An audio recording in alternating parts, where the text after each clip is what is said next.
Hai rekan-rekan, Assalamualaikum warahmatullahi wabarakatuh. Welcome back to Persona Channel Test. Dalam sebuah interview kerja, kita kadang menemukan atau diberi pertanyaan oleh interviewer itu pertanyaan yang mudah sebetulnya, tapi kita kesulitan dalam menjawabnya.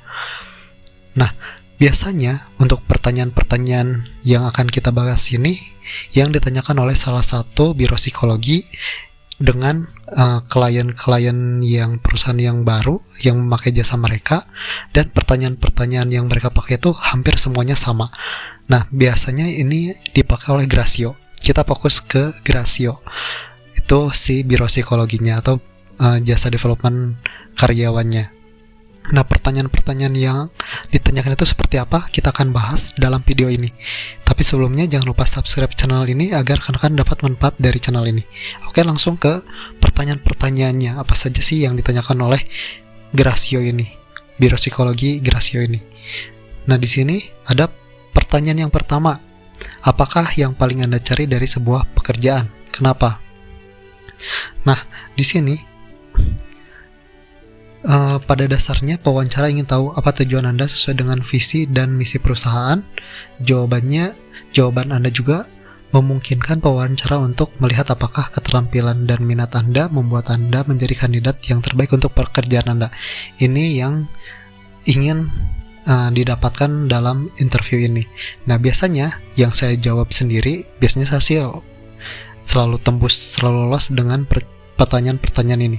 Kalau misalkan saya ditanya apa yang paling Anda cari dari sebuah pekerjaan, kalau saya pertama kejelasan pekerjaan, dalam artian job desk yang harus spesifik, job desk, kemudian target KPI itu harus jelas. Itu yang pertama. Yang kedua development dalam artian saya mencari karir, jenjang karir yang jelas, seperti itu. Selain itu juga biasanya saya akhiri dengan penghasilan. Kenapa penghasilan? Karena kita tidak munafik ya, kita kerja itu karena salah satunya motivasi penghasilan. Biasanya saya jawabnya itu. Jadi kejelasan pekerjaan, karir, dan penghasilan. Tapi rekan-rekan bisa menjawab lain sesuai dengan kemauan rekan-rekan. Tapi kalau misalkan Grasio, biasanya saya jawabnya seperti ini. Itu lebih rasional. Nah, kemudian pertanyaan yang kedua, apa yang ingin Anda cari dalam hidup? Kalau misalkan untuk pertanyaan ini, saya biasanya menggunakan teori kebutuhan Maslow. Nah, di sini kan ada kebutuhan fisik. Apa yang Anda cari dalam hidup? Lihat, kebutuhan fisik hanya makan, itu levelnya di bawah. Kemudian pengen jabatan, ini cuma di level yang di sini. Hanya kebutuhan defisiensi. Jadi kebutuhan dasar. Kemudian kebutuhan cinta atau penerimaan, pengen diakui, ini pengen jabatan, ini levelnya level yang ketiga. Kemudian kebutuhan penghargaan, ini juga masih di level rendah. Nah, kalau misalkan saya sendiri, apa yang ingin Anda cari dari hidup? Yakni kebutuhan aktualisasi diri, atau jawab saja aktualisasi diri. Cukup, tidak akan ditanyakan lagi. Karena pewawancara sudah tahu aktualisasi diri itu paling tinggi dari needs ini. Seperti itu. Jadi jawab aja apa yang Anda cari dalam hidup, ya aktualisasi diri. Seperti itu. Pertanyaan selanjutnya, apa yang akan Anda lakukan dalam 3 hari terakhir hidup Anda? Kalau misalkan mencari apa yang akan lakukan dalam 3 hari terakhir, yang pertama, jujur aja, tidak ada satupun manusia di dunia yang tahu kapan kita terakhir hidupnya itu kapan. Kemudian, jangankan hari terakhir, dari sekarang pun, bahkan waktu yang lalu, saya selalu menanamkan sikap untuk rendah hati terhadap sesama. Maksud saya di sini adalah mau kita sehat, sakit, atau miskin, tetap kita harus bersyukur dan rendah hati. Dengan sikap yang seperti itu, yakinlah, sekalipun kita menemui ajal, nantinya kita tidak akan lagi terbeban dengan hal-hal duniawi. Ini biasanya jawaban yang terbaik ini ya. Jadi, apa yang akan Anda lakukan dalam 3 hari terakhir hidup Anda? Misalkan, tidak ada satupun manusia ini tahu kapan kita mati. Kemudian, yang kita lakukan, saya selalu dalam setiap hidup saya selalu memberikan yang terbaik, saya selalu bersyukur, seperti itu. Pokoknya rekan-rekan bisa menjadi patokan yang ini, seperti itu. Oke, lanjut ke pertanyaan selanjutnya. Jika dunia kiamat hari ini, siapa satu orang yang akan Anda selamatkan? Kenapa? Kalau saya sendiri ya, jawabannya ada yang rasional dan emosional. Kalau misalkan rasional, saya sering menjawab, jika kiamat hari ini, kalau misalkan kiamat itu tidak akan selamat satu orang pun, karena dunia ini udah selesai gitu. Jadi kita juga tidak tahu kita selamat atau tidak gitu. Itu yang rasional. Kalau misalkan emosional, misalkan siapa yang ini situasional, misalkan ibu kita, kenapa ibu kita? Karena kita masih single, kemudian misalkan orang tua kita tinggal ibu, bisa itu dengan emosional.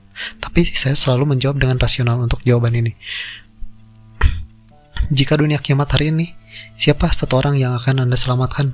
Tidak ada satupun yang bisa saya selamatkan, karena saya juga tidak akan selamat dari kiamat seperti itu, karena dunia ini berakhir gitu. Apalagi yang harus diselamatkan. Seperti itu ya jawabannya. Simpel. Jadi tidak akan ditanya panjang lebar lagi yang lain. Kemudian, apa yang Anda banggakan dalam hidup? Kenapa? Jawab saja mengenai hal yang membanggakan, prestasi atau pencapaian rekan-rekan. Seperti itu. Kemudian, buat seolah merendah tapi untuk meninggi. Misalkan, saya tidak ada yang bisa saya banggakan dalam hidup ini. Tapi saya pernah mencapai, misalkan saya bisa mencapai target KPI yang lain pada saat yang lain tidak mencapai KPI tersebut. Nah, bisa ya rekan-rekan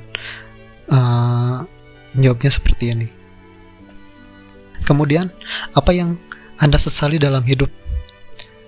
Nah, jawaban yang paling tepat yakni jawaban yang tidak bisa diulang. Jadi sesuatu yang tidak diulang, seperti waktu dan kesempatan. Misalkan saya menyesal pas waktu itu saya tidak mengambil beasiswa dari kampus ini, karena saya lebih memilih ini, misalkan seperti itu. Karena itu waktu dan kesempatan yang tidak bisa diulang. Kalau misalkan rekan-rekan menjawab sesuatu hal yang bisa diulang, rekan-rekan akan panjang ceritanya. Seperti itu ya.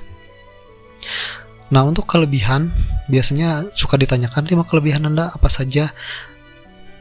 Nah, jawabannya yakni kelebihan sesuai dengan rekan-rekan apply. Misalkan rekan-rekan engineer, saya jago di saya jago di bla bla bla bla, dan yang lain-lain. Kemudian kekurangan rekan-rekan, sebutkan yang tidak berhubungan dengan posisi yang rekan-rekan apply. Itu saja sih yang saya sarankan.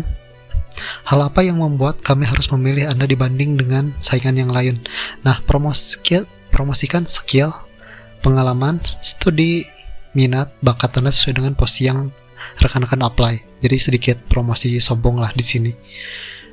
Kemudian sumber ini, jadi objektif dari interview ini menilai nilai-nilai hidup dan kecocokannya. Jadi dicocokkan dengan apa yang rekan-rekan tes dan rekan-rekan interview barusan. Seperti itu sih untuk objektifnya. Tapi kadang interview itu cocok-cocokan, kadang ngejawab real, jujur, atau asal pun suka lolos sih. Kalau saya sendiri, kalau misalkan mau jawab apa juga ya terserah sih.